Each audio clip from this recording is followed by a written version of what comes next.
بسم الله الرحمن الرحيم.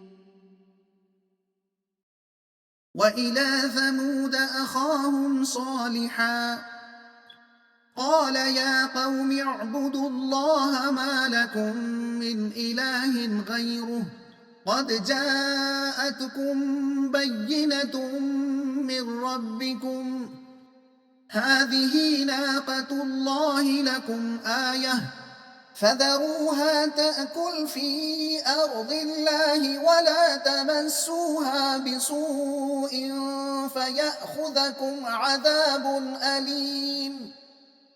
واذكروا إذ جعلكم خلفاء من بعد عاد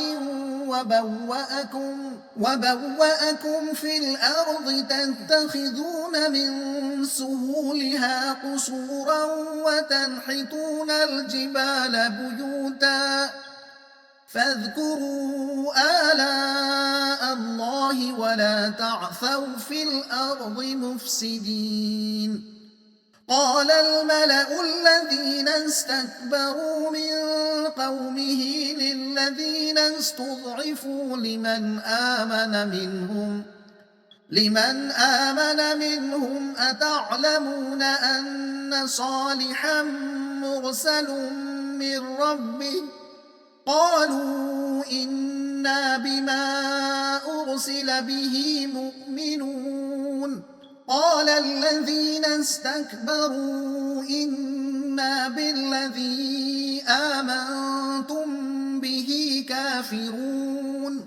فعقروا الناقة وعتوا عن أمر ربهم وقالوا يا صالح ائتنا بما تعدنا إن كنت من المرسلين. فأخذتهم الرجفة فأصبحوا في دارهم جاثمين. فتولى عنهم وقال يا قوم لقد أبلغتكم رسالة ربي ونصحت لكم ولكن لا تحبون الناصحين. ولوطا إذ قال لقومه أتأتون الفاحشة ما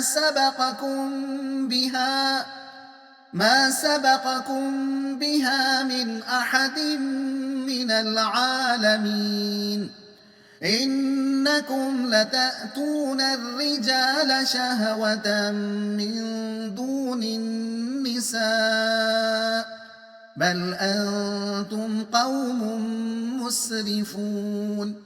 وما كان جواب قومه إلا أن قالوا أخرجوهم من قريتكم إنهم أناس يتطهرون.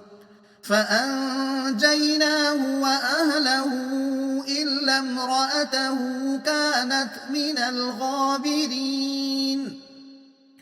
وأمطرنا عليهم مطرا فانظر كيف كان عاقبة المجرمين.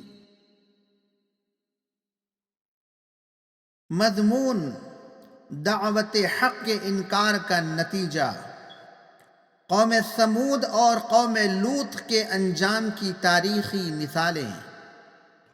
मतलब जब कौम समूद की तरफ हमने सालेह अलैहिस्सलाम को भेजा तो उनकी कौम ने इनकार किया तो एक दहला देने वाली आफत से उन्हें हलाक कर दिया गया और वह अपने घरों में औंधे मुंह पड़े के पड़े रह गए।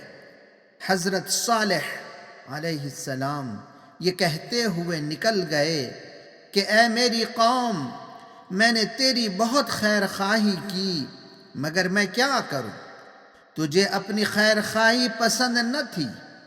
और जब कौम लूत औरतों को छोड़कर मर्दों से अपनी अपनी ख्वाहिश पूरी करने लगी और लूत अलैहिस्सलाम की हिदायत न मानी तो हमने उस कौम को पत्थरों की बारिश से हलाक कर दिया।